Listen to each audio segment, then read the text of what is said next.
warahmatullahi wabarakatuh. Apa kabar sekalian semua, anak soleh-soleha ustazah? Alhamdulillah, luar biasa, tetap semangat, dahsyat, Allahu Akbar. Nah, anak soleh-soleha yang ngajar siro di kelas 2 ada 2 orang.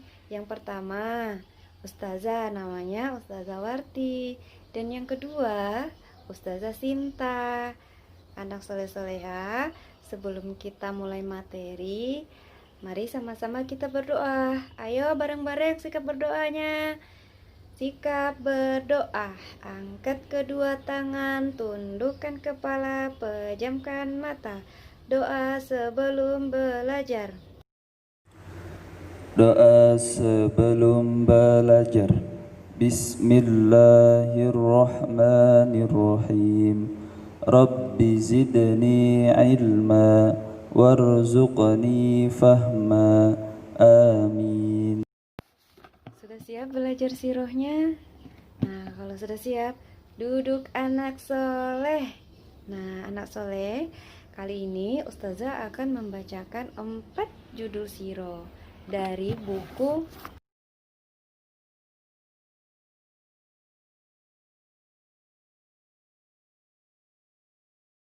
Simak baik-baik ya kisahnya, karena nanti akan ada tugas buat kalian.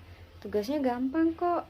Tugasnya menuliskan satu nama dari satu judul siroh. Seperti ini contohnya. Makanya simak baik-baik ya kisahnya.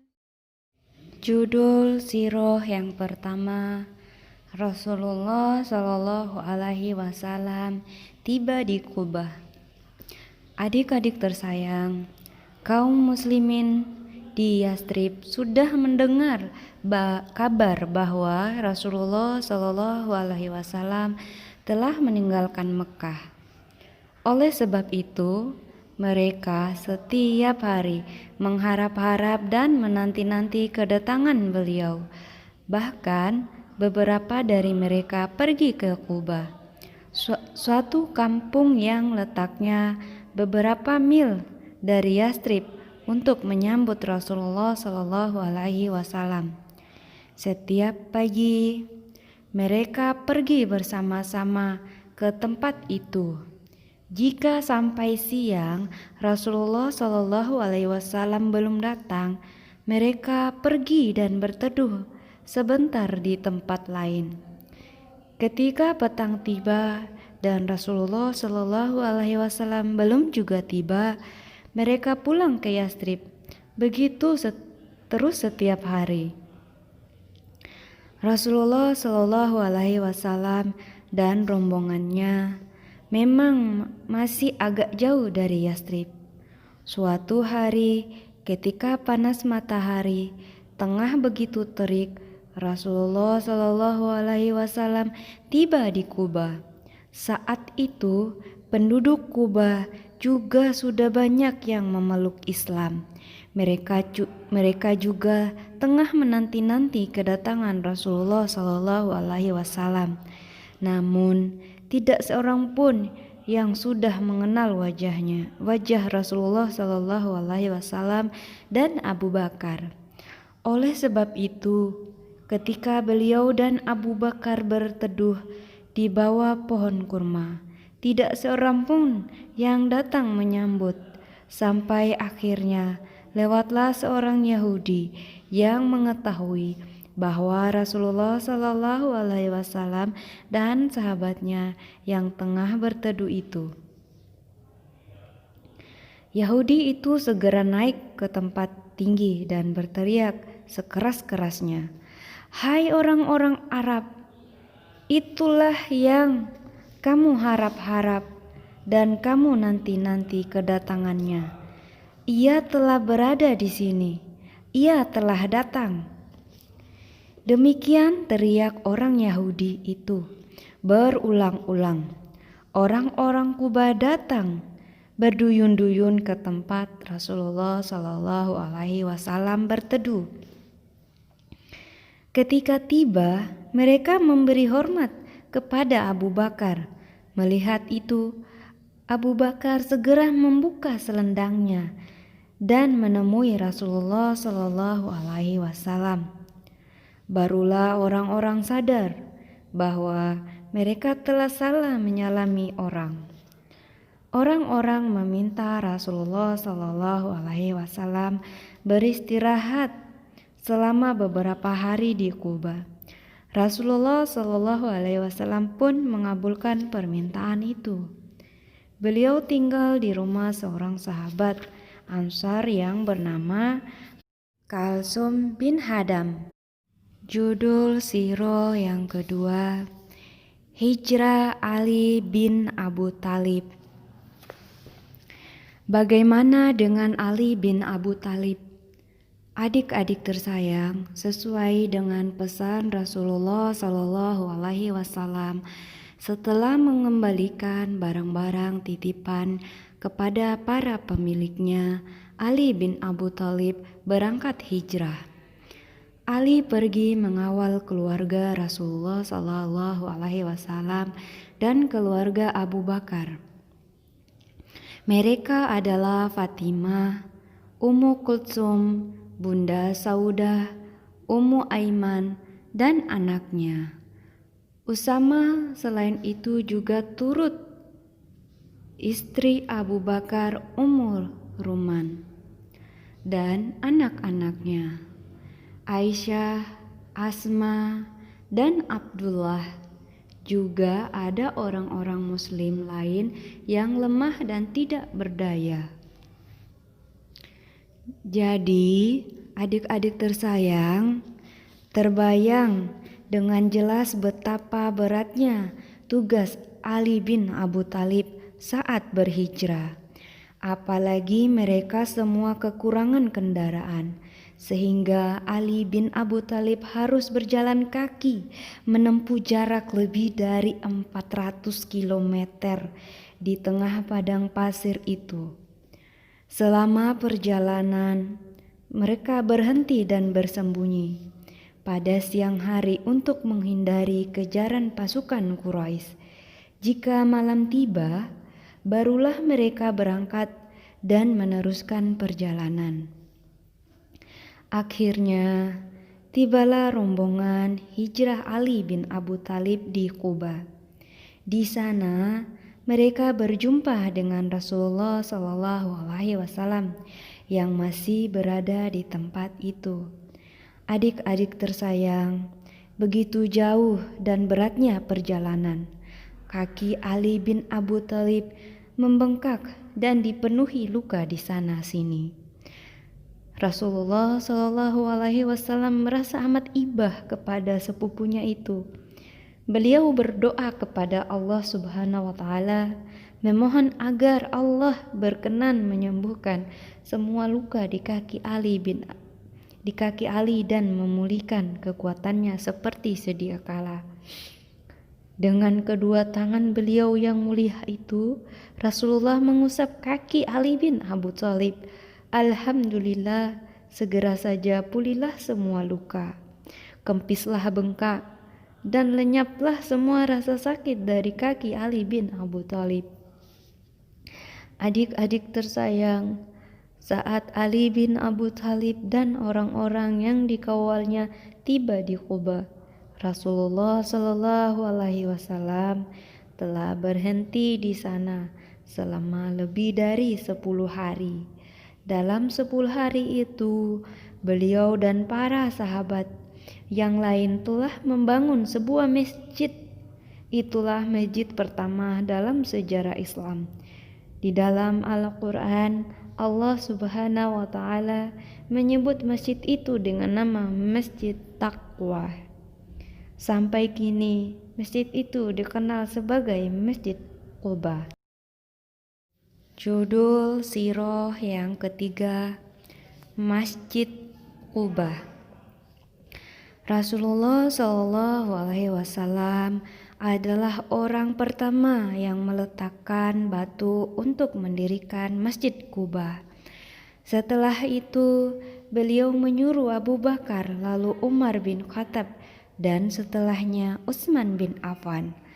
Ammar bin Yasir adalah orang yang pertama kali membangun temboknya. Kemudian para sahabat Muhajirin dan Ansar membangunnya bersama-sama. Begitu masjid selesai, kaum muslimin di Kuba menyangka Rasulullah Shallallahu Alaihi Wasallam akan tinggal di Kuba lebih lama lagi.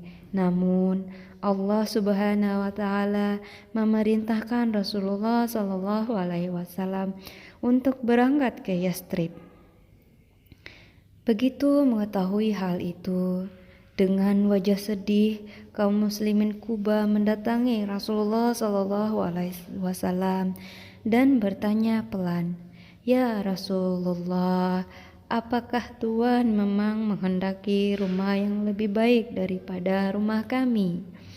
Rasulullah Shallallahu alaihi wasallam mengerti betapa besar rasa sayang kaum muslimin Kuba terhadap dirinya. Beliau pun menjawab dengan kata-kata yang sangat halus, "Oh, tidak begitu. Allah memerintahkan saya berangkat ke Yastrib.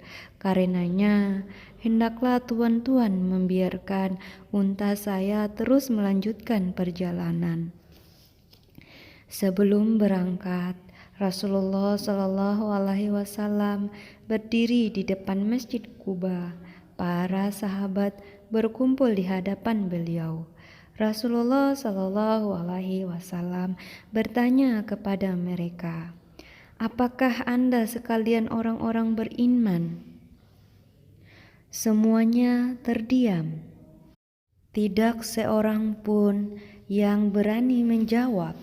Kemudian Rasulullah Shallallahu Alaihi Wasallam bertanya lagi, "Apakah Anda sekalian orang-orang beriman?"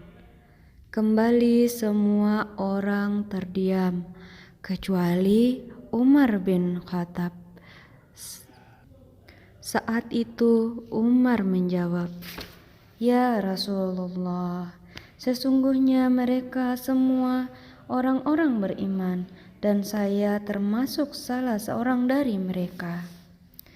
Rasulullah Shallallahu Alaihi Wasallam bertanya lagi, "Apakah Anda sekalian percaya kepada keputusan Allah?" Kali ini semuanya menjawab, "Ya." "Apakah Anda sekalian bersabar akan malapetaka yang menimpa?" "Ya, ya Rasulullah." "Dan apakah Anda sekalian bersyukur saat mendapat kebahagiaan?" "Bersyukur saat mendapat kebahagiaan." "Ya, kami bersyukur ya Rasulullah.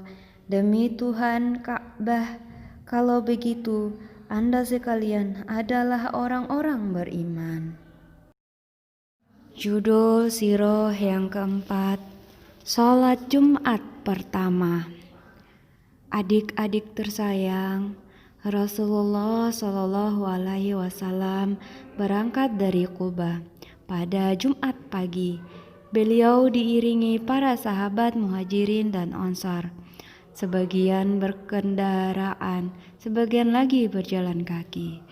Ketika waktu sholat Jumat tiba, Rasulullah Shallallahu Alaihi Wasallam tengah melewati Wadi Ranuna. Tempat itu dekat dengan perkampungan Bani Amir bin Auf.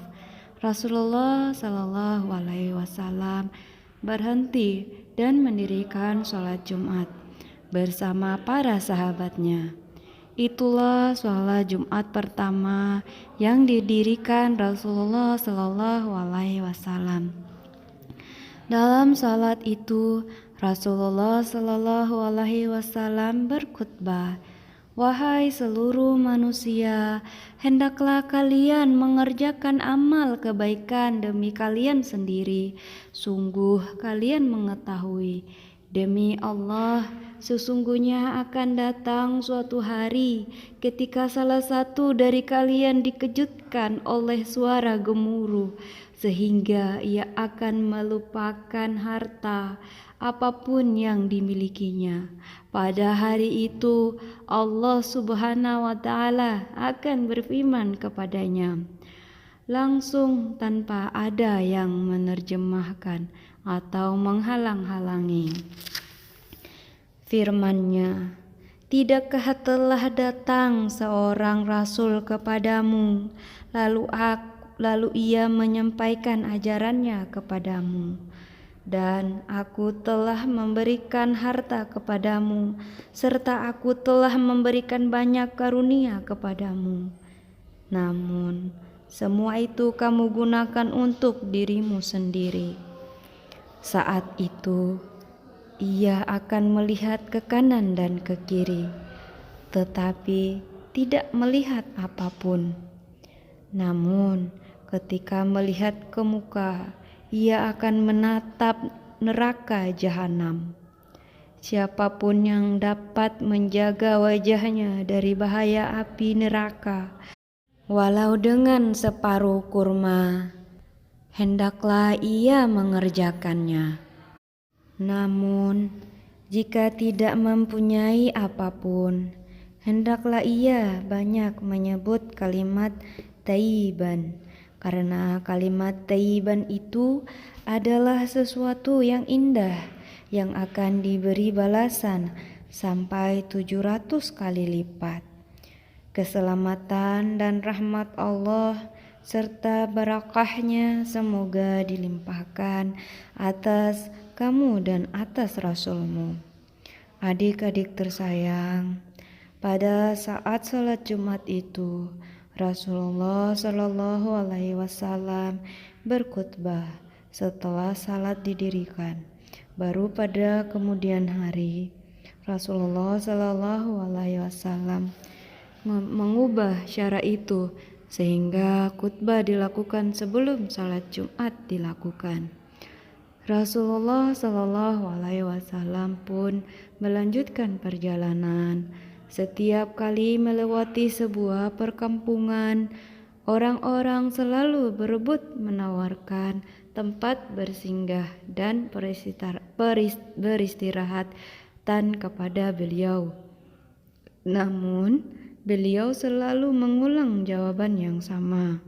Biarkanlah untaku ini berjalan.